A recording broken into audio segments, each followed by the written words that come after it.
Punya keris kok takut? Sama kembang takut? Bakar dupa kemenyan takut? Pakai belangkon iket malu? Kan kebudayaan kita nggak kurang tanah suci. Leluhur kita udah wariskan tanah suci. Biaya wisata religi terjangkau, orang-orang mah mau ke tanah sucinya kudu bayar puluhan juta. Kadang sampai antri. Kita mah modal sejuta udah bolak-balik.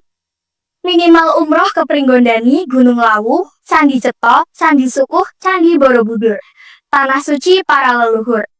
Halo Bang, video yang barusan kita dengar membuat banyak muslim tersinggung. Tersinggung? Iya, bahkan MUI sudah buka suara yang mengecam video itu. Kenapa? Katanya itu nyenggol agama Islam. Nyenggol bagaimana? Yang pertama nih ya Bang, karena anak itu ngomong punya keris kok takut, sama kembang takut, bakar dupa kemenyan takut, pakai belangkon iket malu. Emangnya kenapa kalau ngomong begitu? Kalau dari beberapa muslim yang merasa tersinggung, mereka berkata, kami tidak takut, kami cuma dilarang oleh agama untuk percaya begituan.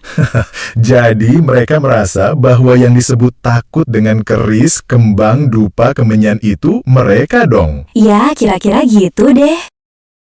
Tapi kok mereka tersinggung sih Bang?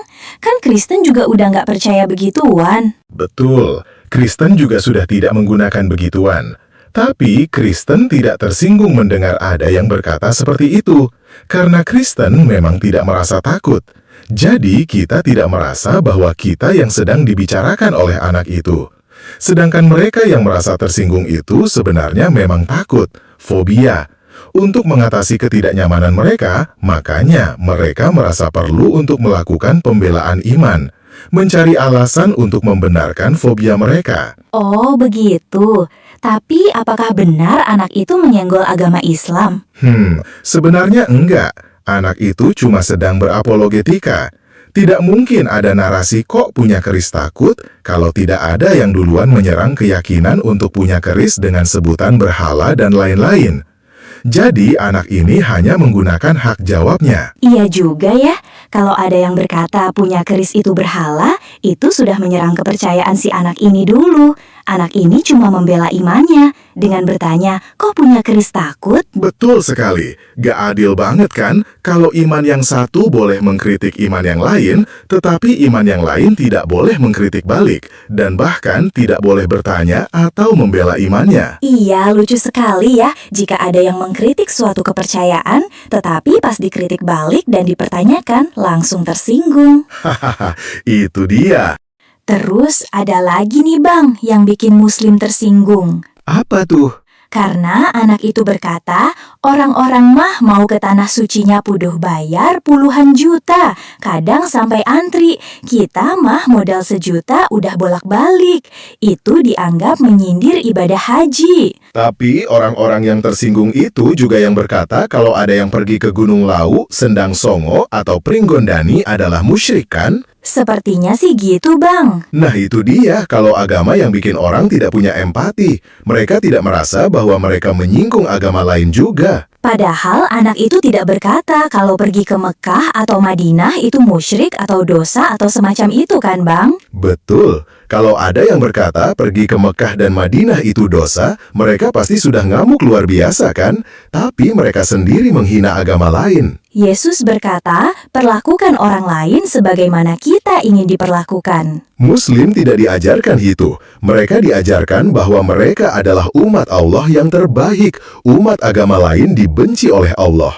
Makanya mereka memperlakukan umat agama lain dengan buruk, dan ketika ada yang membalas kelakuan buruk mereka, mereka tidak bisa mengkoreksi diri. Tapi kan yang dikatakan anak itu memang benar. Agama lain termasuk Kristen, kalau mau ke Yerusalem mesti bayar mahal. Justru karena apa yang dikatakan anak itu benar, makanya mereka tersinggung. Tapi kenapa Kristen tidak tersinggung, Bang? Kita tidak diajarkan untuk tersinggung dengan urusan seperti ini. Jangankan cuma kritik kecil seperti ini.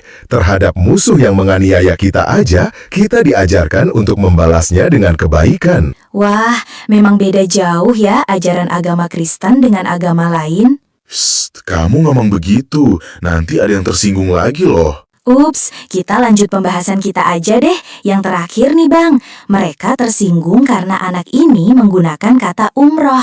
Katanya itu adalah kata agama Islam yang cuma boleh digunakan oleh mereka.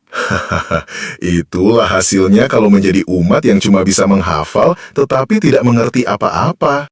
Emangnya kata umroh itu artinya apa sih Bang? Kata umroh itu adalah bahasa Arab yang berarti memakmurkan, mengunjungi, atau mengisi. Dan kata itu sudah digunakan oleh orang Arab pagan sebelum Islam. Jadi itu adalah bahasa Arab, bukan bahasa khusus Islam. Lagi pula, bahasa Arab umroh itu juga berasal dari bahasa Aram, Amra, dan bahasa Ibrani, Amar, yang sudah ada sebelumnya. Oh begitu. Lagi pula, Islam sendiri banyak mengambil kata dan budaya dari Hindu. Oh iya, contohnya apa Bang? Contohnya, dalam terjemahan Al-Quran, mereka menggunakan kata surga dan neraka. Itu kan sebenarnya kata-kata agama Hindu. Kalau di Al-Quran bahasa Arabnya ada nggak Bang? Ada, contohnya Zanjabil di dalam Al-Quran surah 76 ayat 17. Itu berasal dari bahasa Sanskerta Sringgavera. Kata surga dalam bahasa Arab Jannat juga kemungkinan berasal dari bahasa Sanskerta Janati yang berarti tempat kelahiran atau asal kehidupan. Kalau budaya apa Bang? Begini, Muslim sendiri mengakui bahwa sebelum Mekah menjadi tempat suci Islam, itu adalah tempat suci pagan. Betul kan? Betul. Nah, ada kemungkinan agama pagan sebelum Islam yang dimaksud itu